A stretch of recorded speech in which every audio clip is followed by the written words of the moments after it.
sailed. I have moved about this world of ours, and ever in search of the finest of its kind, we bring you the tops in spine chillers.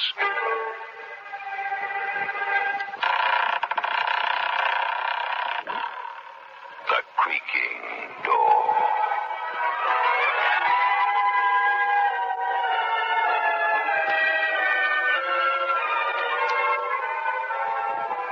Take pleasure in presenting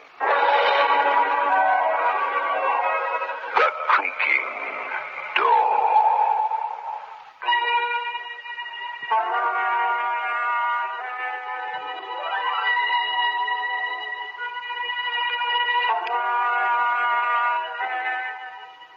Good evening, friends of The Creaking Door. The Creaking Door is... So do come in. It's no good holding back. But don't look too closely. Otherwise you'll see the dim outline of that horrible spectre that appeared in your nightmares. Ready to go? Of course you are. The spirits moved you.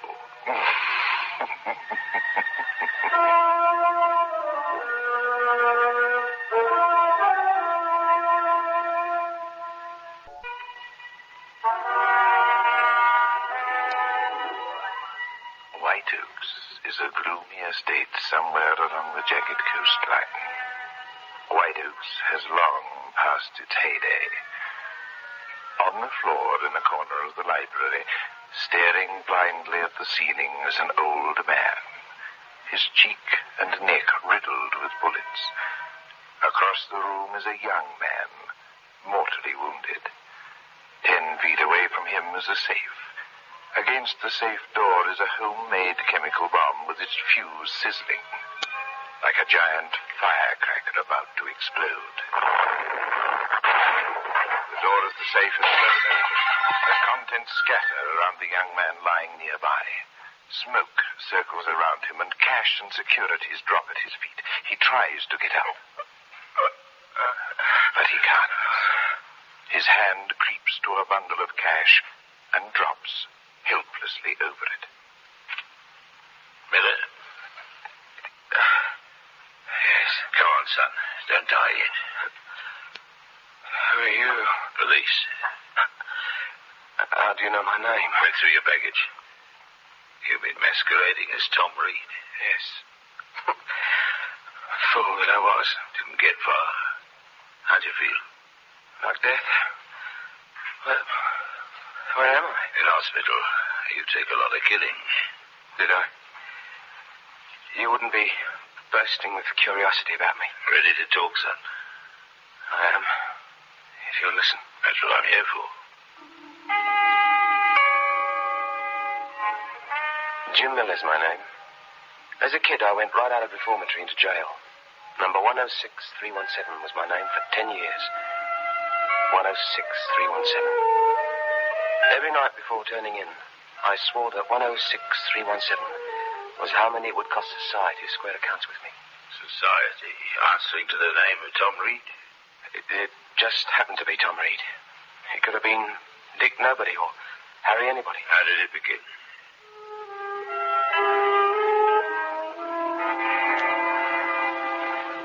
I was a day out of jail, hanging around the docks, wondering where I could catch the price of a drink.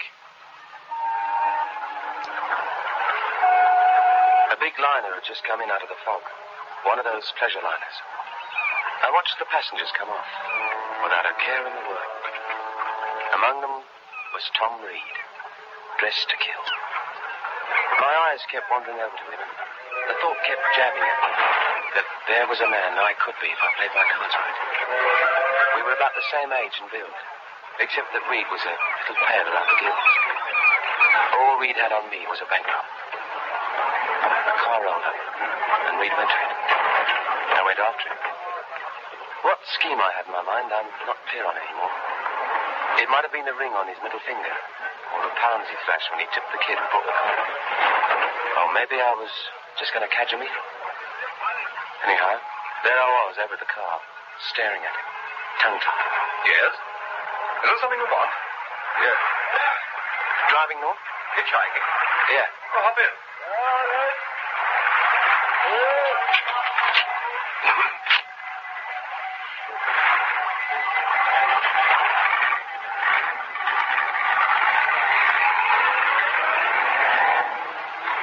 I'm Reed. My name's Jim Miller. How far are you going? Well, as far as I can. But no destination. No.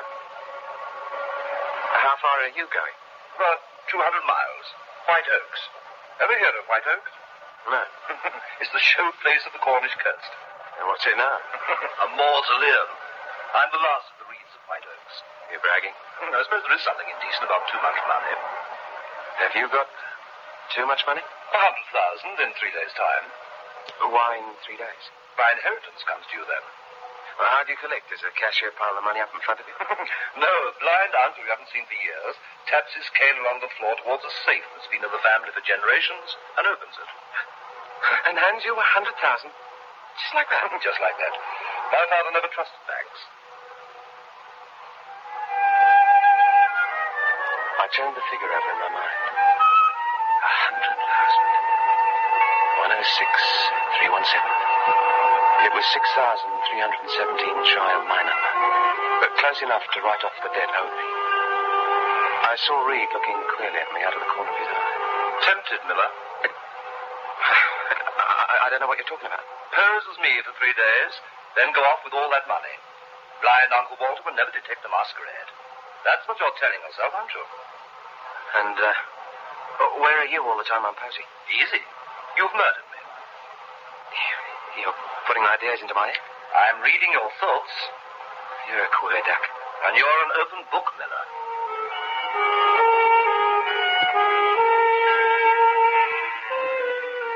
If I'd had any idea like that, Reed's openness put the kibosh on it. You can't lay hands on someone who talks on your level.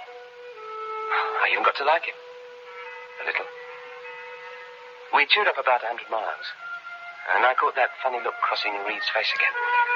I watched the hand clasp over his heart. Reed seemed to sag, and the car began to circle wildly. I grabbed the wheel in the nick of time.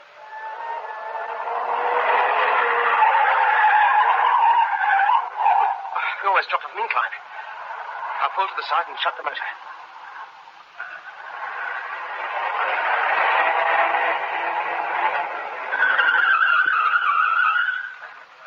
What's hit you, Reed? It's my heart. How bad is it? The doctor gave it a year. I've been shortchanged by 2 weeks. Get me to a doctor. He sounded like he only had minutes. Get me to a doctor, Miller. I stalled. There was a little man counting off 100,000 in my mind, slowly, by ones. Reed's eyes were on me. They were dying eyes. But I caught a twinkle, as if he were amused over something. Here's your chance, Miller. Just sit it out under the stars. Forget the doctor. Now, what I like about you is your sense of humor.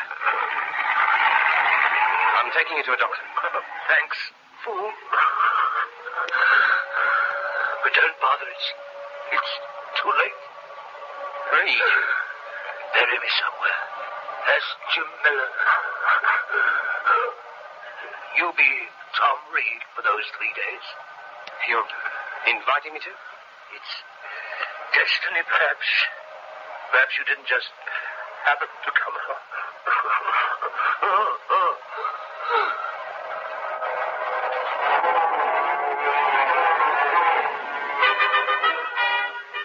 It was too late to play Boy Scout and race for the doctor.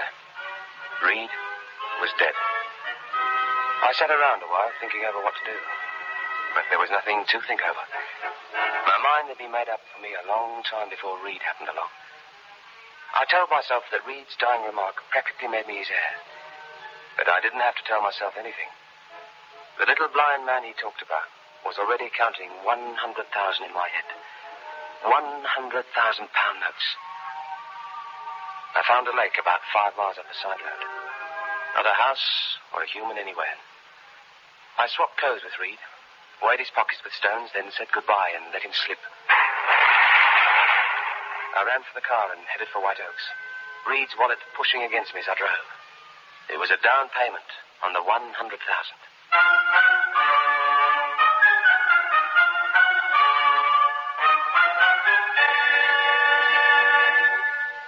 I got to White Oaks as the storm raged. The house was high on a hill.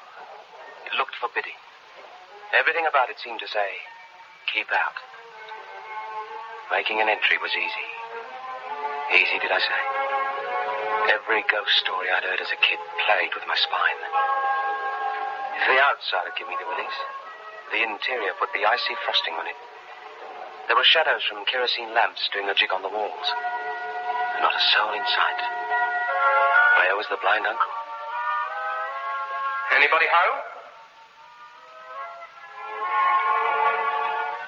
I could hear an echo hanging in the air. And then I heard a tapping coming at me out of the shadows. Uncle Walter came towards me, feeling his way with the cane. An old guy with more wrinkles than face. His hand reached for me. I could feel my flesh crawling. Tom? Hello, Uncle Walter. Give me your hand, nephew. Of course. It's been so long since I felt the warmth of a reed hand. Your cablegram from the burglar's a surprise. Was it? I thought you would not leave Honolulu if you wouldn't risk the trip. Why not? My heart. Oh, my poor Tom. Perhaps I'll outlive the doctors. Your voice, it's changed. For the better? It's deeper. I'll blame it on the Honolulu climate. Even your speech. What about that? It lacks the reed refinement. Oh, blame that on Honolulu English. They'd make a professor talk like a costermonger in 6 months. Well, it's been a long time, Uncle. Yes, it's been a long time. I'd like to retire. Oh, I'm tired. Oh, of course, you'll want to be rested tomorrow for your cousin Margaret's arrival. Margaret? She's coming tomorrow? Yes. How is Margaret? Oh, she's grown into a fine woman. She'll make you a good wife, Tom. When do the wedding bells ring out? The day you take your inheritance, as your father wished it. Oh, you're displeased, Tom? No, it's just that I never understood why my father made marrying a condition. The way I am. One jump ahead of the undertaker. Margaret's the daughter of an old school friend your father knew out east. You and Margaret were playmates as children, and your father wanted someone close to have his money after you. This letter here is from Margaret. It came the other day. If you'd care to read it. Thank you. I'll read it in bed. Well, good night, nephew. Good night, Uncle Walter.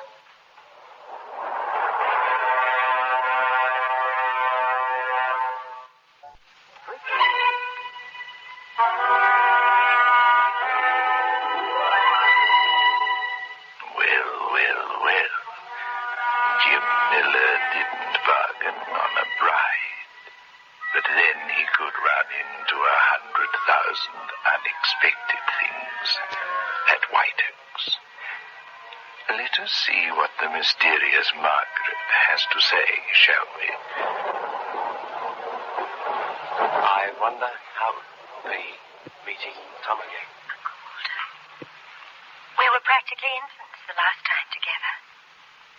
The questions that keep crowding my mind. What does he look like? What does he think about? Will he like me enough? And how will it feel marrying a man you played with as a child 15 years ago? And will you like me too, dear Uncle Walter? So Margaret didn't know Tom Reed from Adam. All I had to do was to keep the act going for 3 days, grab the money, and leave.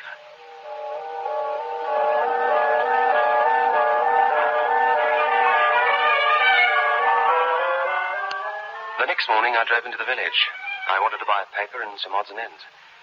I'd left the village store when a fat little man in a seaman's outfit who'd been hanging about inside followed me out. I started up the car, and he drifted over. Going to White Oaks, friend? How did you guess? The car. It's the cab Reed hired yesterday. Can I catch a lift with you? You're going to White Oaks? Yes. Tom Reed's guest. Name's Brand. All right? Hop in. You a friend of Tom's? Well, I was purser on the ship he came over on. We hit it off. I got invited to his wedding. Friendly chap, Reed. Rich, but genuine. My mind worked at trip hammer speed. With every mile, the car brought me closer to reunion with someone who no longer existed. I had a choice of two things. Make a clean breast of everything, or stop Brand before he got to White Oaks. I didn't have to choose. Brand made my mind up for me. He threw a sudden bombshell. What did you do with Tom Reed? Well, I don't understand. You're wearing Reed's clothing, you're driving his car. You paid for some junk at the store, you showed Reed's wallet. You needn't sweat. You can do business. Oh. How much? Half if you're just masquerading. All if you killed him. I didn't kill him. A heart attack did. I just stitched the body. Is it half? I'll let you know.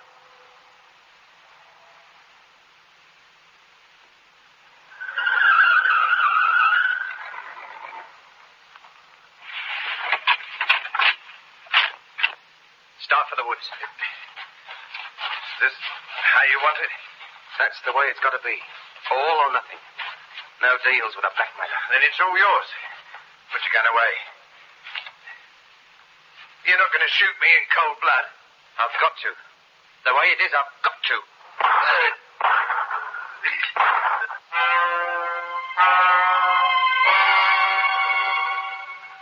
He fell over on his side into the weeds. I'd done it. I'd added murder to masquerade. You didn't just stick your hand out for 100,000, I suppose. It came a lot harder than that. I dragged Brand through the woods, looking for a place to hide him until I could get some tools and bury him later. Then suddenly, some motorist, unable to get past my parked car on the narrow road, I left Brand as he was and ran to the car. For it was a girl, easy on the eyes, with a rainbow-colored scarf flying in the breeze. Move your car. I can't get by. Sorry. Were you hunting? Hunting? I heard shooting. I took a pot shot at some rabbits. Any luck? No, I'm a bad shot. Too bad. Am I on the right road to White Oaks? You wouldn't be Margaret? Yes. I'm Margaret. Hello. I'm Tom Reed. You're Tom. Disappointed? Don't mind my staring. I always stare. She wasn't just staring. She was accusing me with her eyes. Perhaps she knew I wasn't Tom Reed. She hadn't seen Reed since childhood, but maybe there'd been an exchange of photographs. I couldn't let her run blabbing to White Oaks. After Brand, I was up to my neck in it. There was no turning back anymore. Aren't you going to show me the way, Tom? The way you keep staring. Why? Just bad manners. But you're still staring. I'm sorry. She couldn't control her eyes. I followed the direction of her stare, and then suddenly it hit me. Murder was written all over me. There was blood on my clothes. It was as if Brand's corpse was standing beside me, telling the world. You came at a bad time. You killed somebody. In there. That's what those shots were. You killed Uncle Walter. Uncle Walter? And you're not Tom Reed. You've got a picture of him? Yes. Nice and frank. Well, why don't you scream? I'd rather do this. Stay exactly where you are. Do you know how to use it, that gun? Try me and see. Yes. Yes, I've got to try you. Whether I like it or not, I've got to now. I was shooting for a girl. My turn now.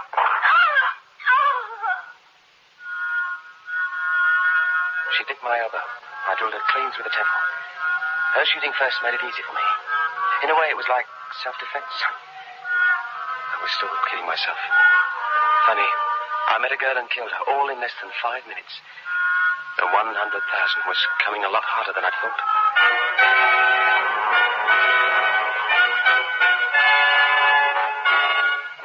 I drove her car and all as far into the woods as I could get and shot back to White Oaks. Playing air for a couple of days was out now. I was running out of time. The plan now was to grab what was in the safe, one way or another, and get as far from the 2 corpses and the blind uncle as I could get. I got to the safe and began to work at the dials.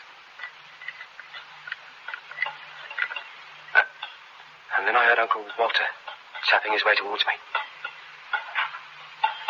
Tom? Tom? Yes, Uncle? Give me your hand, nephew. Where is it? Here. What do you do? Read palms with your fingers? Yes, nephew.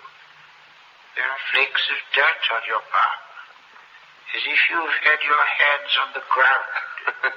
Not bad. You ought to be a detective. And there's an odor. The smell of blood. Let go of my hand. What's wrong, Tom? Listen.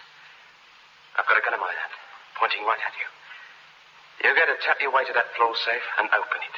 With no stalling and no questions. No questions. But I don't know the combination from memory. You don't? You should listen. The combination is on a memorandum pad in the library desk. Get it.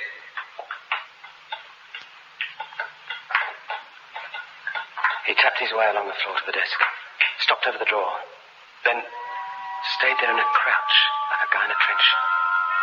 There was a gun pointing in front of him. You crazy old fool. What good's the gun? You're blind. You'll not get a penny, imposter. Get over to that safe and open it up. Never. I'm counting 3. 1, 2, better be. He'd shot me with perfect marksmanship. He'd aimed in the direction of my voice. I thought. I moved aside quickly, emptied my gun.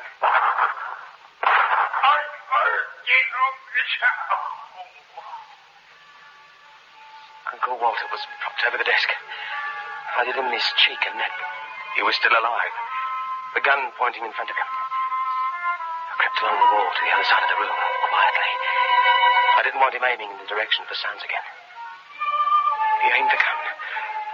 I watched the nozzle of the gun follow me, inching as I moved. The old man was looking at me, watching me, as if he could see it, as if he had perfect vision.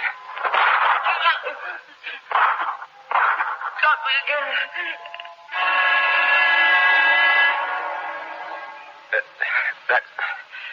That's the end of it, Sergeant. You fixed the glycerine charge in a can and blew the wall safe. That was a trick I picked up in prison. There were some chemicals in the storeroom at White Oaks. I thought I was going to collect your fortune. Yeah. The old man, Uncle? Dead. He died of those bullet wounds you made. How did you... What brought you... To White Oaks? The young lady. She came in and told us that you were trying to rob the safe. That you were likely to commit mayhem. Young lady? Sure. Wait a minute. How did you describe this, Margaret? A rainbow-colored scarf. What color hair did she have? Auburn. Auburn. Grey eyes. Auburn hair. That's impossible. Don't die. You can't die. This girl. Ghost, told you. A ghost. Hey. Now, what's this? Who's that laughing? Doctor, did you hear that? I know you. Did you hear that, Doctor? Well, he's dead. This young man is dead. But the girl, she spoke. Well, I didn't hear anything. You must be imagining things.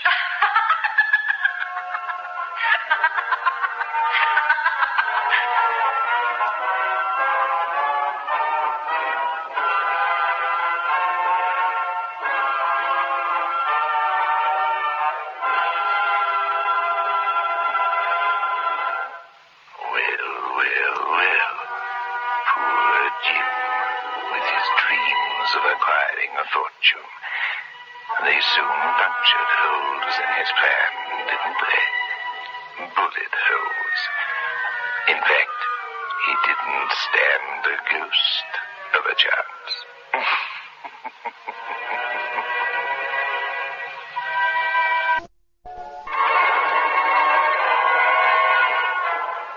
This is your host back again.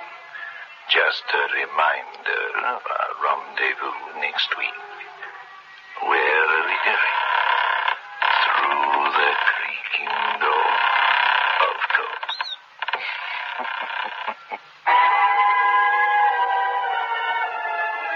Invite you to listen next Saturday at 9 o'clock, when they will again present